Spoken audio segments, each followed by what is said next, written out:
Salve, salve, nação! Nação, o Flamengo venceu, né? O Vasco da Gama por 3-1 e está novamente em mais uma final do Campeonato Carioca, né?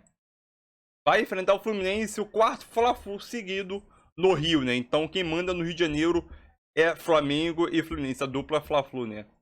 O Flamengo venceu 3-1, não jogou bem, não apresentou bom desempenho, mas nesse momento, né?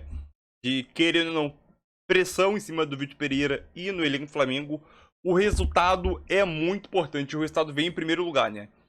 Será que o Vitor Pereira ele acertou na substituição durante o jogo? Tirar Gabi, Rasca e Gerson no segundo tempo?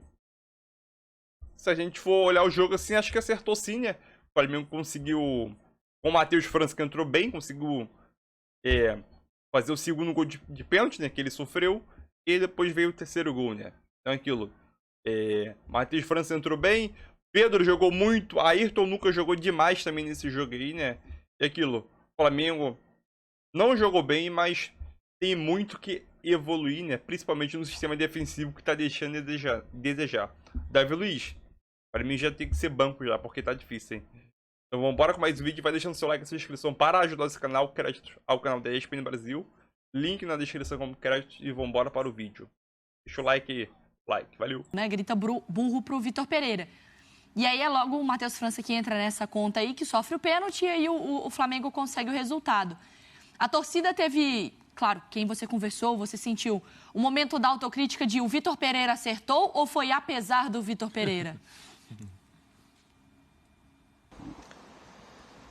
Olha, Mari, acho que estava numa batida mais de apesar do Vitor Pereira, sim. Acho que o grito de burro, que foi especificamente na troca ali aos 31 do segundo tempo do Arrascaeta pelo Matheus França, foi mais num desabafo, assim, pela atuação do time. Assim. Acho que não foi nem pela substituição em si, porque era muito claro que o Arrascaeta estava sem condições. Ele saiu mancando, ele já não conseguia se manter em campo mesmo. Ele estava com muita dificuldade de dar um passe, tentar uma finalização, de fato estava com muita dificuldade dentro de campo. Acho que o grito de burro foi mais pelo conjunto da obra, a insatisfação pela maneira como o Flamengo estava se comportando dentro de campo e não pelas substituições em si. Era muito claro que o Flamengo fisicamente já estava devendo, então as trocas foram até compreensíveis, mas assim, o grito de burro é a insatisfação pelo conjunto, porque a torcida do Flamengo parecia que estava entendendo que não ia dar bom ali da maneira como estava se desenhando o jogo, até que o garoto ali, o Matheus França, com mais vitalidade, dá aquele bote ali no Rodrigo e aí arranca aquele pênalti da Cartola, que aí basicamente sacramentou a classificação do Flamengo. Se a gente está entendendo que que o confronto foi equilibrado, é mais por mérito do Vasco ou porque as coisas ainda não estão encaixadas e prontas no Flamengo? Eu acho que tem que observar isso também.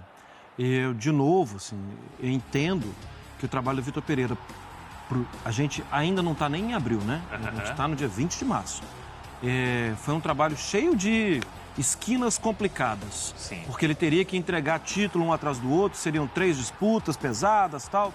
E isso atrapalha uma sequência, um planejamento de trabalho. Porque ele foi tendo um insucesso, foi tendo que parar para pensar. E aí começa a pressão e tal. Bom, montado o cenário, eu também acho que está um pouco lento. E que a gente pega de lá para cá, acho que tem uma coisa que ele já está flertando com não abrir mão. 3 zagueiros. 3 zagueiros. Ontem a gente falava na semana passada, quem vai ser o lateral direito e tal? O ala pela direita. Cebolinha. Era mais ou menos a nossa suspeita, né? Falávamos sobre isso. Levantamos o Matheus França também e tal. Mas eu acho que ainda é pouco, Bruno, pela qualidade que tem nas mãos e pela experiência dele como técnico. Ele talvez não tenha tido o poder, talvez ele não tenha tido talvez até a percepção de que eu preciso agir rápido aqui com esses 3 zagueiros porque meus títulos estão saindo pelas mãos e tal. É difícil a sensação, é difícil. Mas acho que alguma coisa já poderia ter sido feita antes. Eu não gostei da atuação do Flamengo enquanto conjunto, Eugênio, no sentido de assim... E é ótimo que o Flamengo tem grandes peças que podem pegar uma bola e resolver, enfim. Mas em termos assim, o Flamengo ele sabe como marca, ele sabe a hora de voltar. O Flamengo, quando constrói a jogada, você vê que ele tem um padrão porque ele constrói dessa maneira. Eu não sinto um Flamengo orgânico, funcionando organicamente. É perfeita a sua observação. Ele segue assim. Ele segue com uma dificuldade gigantesca de sair jogando. E insiste em sair jogando. Não é à toa que no segundo tempo o Vasco... Eu falei assim, cara, o Vasco jogou quinta. Vai estar cansado. No segundo tempo deve baixar as linhas, dar uma segurada. Cara, o Vasco volta mordendo em cima, atrapalhando a saída de bola do Flamengo. E é isso que no final acaba tendo como consequência os 2 gols que o Vasco sofre do Flamengo. Porque ele voa com tudo desde o início do segundo tempo, gasta muita energia nisso, é obrigado a fazer substituições que diminuem o nível técnico da equipe e acaba sofrendo o gol, né? O pênalti que vira gol. Mas a sua observação é perfeita, Mari. O Flamengo, ele continua sendo um time com muitos... Por exemplo, um problema que não se resolve. Bola aérea defensiva. Nossa, mas está se repetindo jogo após jogo. Ontem teve um gol. Em outras ocasiões, o Flamengo não sofreu gol, mas permitiu aos adversários conseguirem ganhar na cabeça uma série de bolas na defesa do Flamengo. Sair jogando por baixo, muito erro de passe. E não é por questão individual, né? Não, tem é por questão é por questão orgânica, como disse a Mari, do time entender, quais são as opções que eu tenho, quem tem que se movimentar para buscar a bola. Não tem, há um hiato no Flamengo entre defesa e ataque, o meio-campo muito pouco preenchido. É coletivo. Uma vez perdida a bola no ataque, se não recupera no ataque, é um problema lá atrás, porque a zaga é lenta, se você aplica a velocidade, normalmente o adversário consegue chegar. O Vasco explorou muito isso, que o Vasco também, na aceleração, acaba errando muito passe. Muito erro técnico do Vasco, que já tinham acontecido esses erros no jogo anterior, voltaram a se repetir ontem. Na aceleração, acaba se afobando, dá o passe na hora errada, ou domina errado uma bola e não consegue fazer a jogada terminar com o gol. Agora, o Vitor Pereira ontem, com a corda no pescoço, tomou as decisões corretas. Ele tomou as decisões corretas. Coragem. Por mais que a torcida não entenda, o Vasco estava fisicamente superando o Flamengo, ganhando quase todos os duelos individuais, impedindo que o Flamengo jogasse no segundo tempo. Isso.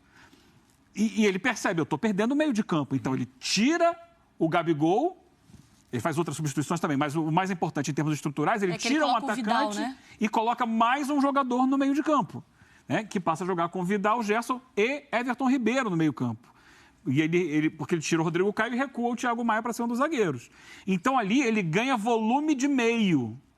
Ainda não é o suficiente, porque você consegue se defender um pouco melhor, mas não tem a saída. O que vai acontecer quando ele tira o Arrascaeta um pouco mais adiante, aos 30, 31 minutos, e coloca o Matheus, e aí o Matheus tem a força para sair dessa bola e fazer essa bola chegar no ataque. E o que acontece é o gol, explorando um Vasco que estava aberto. E a partir daí o jogo muda porque o Vasco se desespera.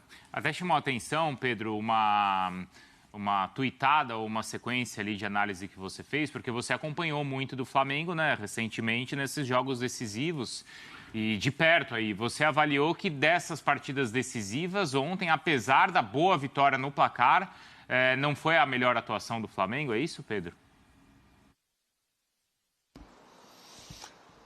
Bruno, atacando um pouco aqui como comentarista, me desculpe, o Marra e o Eugênio, mas eu achei a pior atuação do Flamengo nesses jogos decisivos, assim, que criou muito pouco, enfim, defensivamente esteve inseguro, deu muitos espaços. E acho que o Vitor Pereira, na coletiva dele, ele deu uma pincelada, assim, né? Já tivemos momentos, obviamente que ele não vai explanar totalmente, mas ele dá umas pinceladas. Já tivemos momentos bem melhores, ele fala algo nesse sentido. Então ele entendeu que realmente a ideia não foi muito boa. O Cebolinha pela ala direita ele não funcionou, nem defensiva, nem ofensivamente, enfim. Realmente o Flamengo deixou muito a desejar.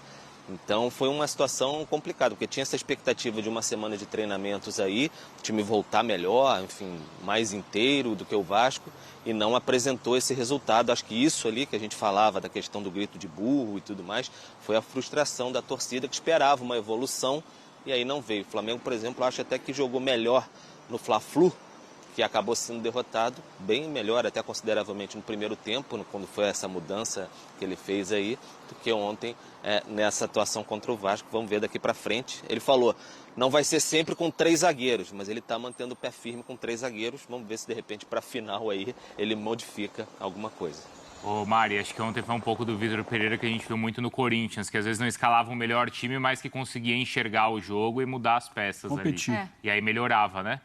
Que a gente até elogiava muito o Vitor Pereira, a gente lembrou disso, né? A gente ficava na dúvida se era uma elogio ou uma crítica. Né? Uma crítica antes para Se depois elogiar. arrumar o que ele fez de errado, já começava certo, né? Mas tudo bem. Ontem funcionou. Mas, Marra, agora trazendo para o lado do Vasco, a gente critica a atuação do Flamengo. A gente vai comentar, então, esse Vasco 1, Flamengo 3, Flamengo classificado. Não foi tão simples assim quanto olhar para o placar e pensar, nossa, 3-1, Flamengo no segundo tempo é que resolveu ter vantagem. Esse terceiro gol do Ayrton Lucas que mostramos ali, num passe do Pedro, o Pedro foi inteligente, né? Porque ele cobra rápido a falta, que aconteceu a falta, ele cobra rápido. E aí o Ayrton Lucas me surpreendeu, porque já era na reta final, já estava nos acréscimos já. Eu estava acertando o placar de 2-1. Estava acertando, Leirão? Aí eu tô sempre quase. Ele mostrou ali, né, que está bem preparado fisicamente, né? O zagueiro do Vasco não conseguiu acompanhar, ele faz o terceiro gol. Um segundo tempo melhor da equipe do Vasco, ocupando mais o campo. Acho que até as alterações, quando a gente fala da crítica ali dos comentaristas da transmissão, porque chama a atenção quando ele tira o Gabigol. Ele tirou o Gabigol cedo. Cedo, exato. Eu achei que ele ia esperar mais para tirar o Gabigol, que ele tem tirado o Gabigol, tem tirado o Arrascaeta. Aí a gente acorda hoje de manhã vendo a notícia do Arrascaeta com um problema mais uma vez de pubis. Óbvio que o torcedor, quando está em loco, quando ele está ali acompanhando o jogo, ele quer ver os melhores jogadores em campo. O treinador tem que tomar a decisão ali no calor, muitas vezes no calor da partida. O Vitor acabou tirando o Arrascaeta, acabou tirando o Pedro. O Matheus França, que entrou, acabou entrando bem, fazendo a jogada do pênalti ali, que o Pedro consegue marcar o segundo gol. Enfim, o Vasco fez um segundo tempo interessante, buscando o resultado, e o Flamengo acabou administrando. Me chamou também a atenção quando ele tira o Pedro Raul, que foi perseguido pela torcida por causa da perda da vaga na Copa do Brasil, e ele coloca o Eguinaldo, por exemplo. Ele também está colocando jovens, tem o Rodrigo, que é um jovem que também está no time. O Barbieri está tentando buscar soluções, provavelmente o Vasco ainda vai contratar mais, eu imagino. Agora só tem o Campeonato Brasileiro, ou seja, até o final da temporada, o Vasco tem apenas 38 jogos para resolver a sua vida. Já o Flamengo vem de uma pressão enorme, especialmente o Vitor Pereira, porque perdeu todas as oportunidades de títulos e desde o começo do ano foram várias, mas agora está na final do Carioca. Mais uma, hein? Vai enfrentar Mais uma final, hein? Mais uma. Mas pelo menos chegou. Essa é diferente. Eu acho que o Vasco vinha também empolgado, motivado. E o Flamengo, acho que mais importante é dar tempo para o Vitor Pereira organizar a equipe, mas vai pegar um Fluminense que passou por cima do Volta Redonda, perdeu o primeiro jogo, mas fez 7-0. Mas o Flamengo conseguiu no segundo tempo, depois das alterações, vejam só, conseguiu encontrar um caminho e ele deixou, por exemplo, o Davi Luiz, que já estava amarelado, muita gente imaginou que ele tiraria, não é? Recuou um pouquinho o Thiago Maia. O Vitor Pereira está começando a conhecer mais o elenco, começando a mexer mais da rodagem e a gente vai acompanhar esse trabalho até onde durar, né, Dedê? Até onde durar. Ele deu uma corrigida ali, a hora que ele botou o Léo Pereira, né? Porque aí ele volta a colocar aí ele dá uma corrigida ali. Aí a zaga fica mais Exatamente. bem formada. Boa. Agora vamos falar do... Então é isso aí, nação. Mais um vídeo aí para o canal, né? O Flamengo venceu, agora enfrenta o Fluminense, né? No final do Carioca, no dia 2 de abril, no domingo aí, né? Será o quarto Fla-Flu seguido na final do Campeonato Carioca. É aquilo, o Flamengo sim, não apresentou bom futebol, sabíamos disso. O Flamengo deixou muito a desejar, principalmente ainda sistema defensivo, bola aérea, a transição no sistema de... a transição entre defesa e meio de campo muito lenta, principalmente quando o Flamengo perde a bola. A recomposição do Flamengo é muito lenta, os zagueiros são lentos, né? Tirando o Fabrício Bruno, são muito lentos. E aquilo, o Flamengo ele peca muito na fase de recomposição quando perde a bola, né? Os zagueiros e os volantes ficam muito... Principalmente o trio de zaga, ele fica muito exposto, né? E quando dá essa bobeira, quando pegar um time rápido, que é o Fluminense, que tem jogadores rápidos, né? Como o Cano não é rápido, mas é um jogador matador, ele já fez gol do meio de campo nesse campeonato carioca aí, né? Finalmente foi até contra o Vasco, se não me engano, do meio de campo. Então aquilo.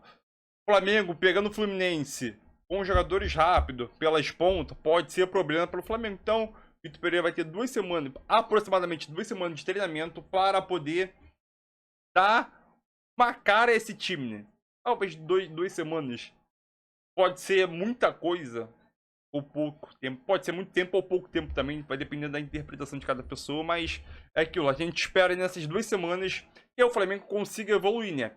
Uma preparação de 2 semanas para evoluir, principalmente fisicamente, e depois conseguir demonstrar um bom desempenho dentro de campo, que até agora não conseguiu, né? Então é isso aí, tamo junto. Flamengo e Fluminense, dia 2 de abril, final do Carioca, né? Existe favorito? Dependendo da situação, eu vejo muitas pessoas dizendo que o Fluminense chega com um ligeiro favoritismo, né? Mas a gente não pode desmerecer o nosso Flamengão, né? Porra, é isso aí. Junto, eu acho que, mesmo o Fluminense metendo 7-0 no Volta Redonda, o Volta Redonda tava cansado, porque acho que na quinta-feira jogou Copa do Brasil. Quarta ou quinta jogou Copa do Brasil, então tava cansado porque... Não, Volta Redonda jogou na quarta, quinta descansou, sexta treino e sábado jogo contra o Fluminense, né? Então, Volta Redonda também, o calendário não ajudou muito Volta Redonda porque viajou para Goiânia, né? Enfrentar o Atlético Goianiense, né, na Copa do Brasil, então o desgaste me pesou muito, né? Aí no sábado aconteceu aquela tragédia de 7-0, né, contra o Volta Redonda, mas faz parte do futebol, né? É isso aí, tamo junto.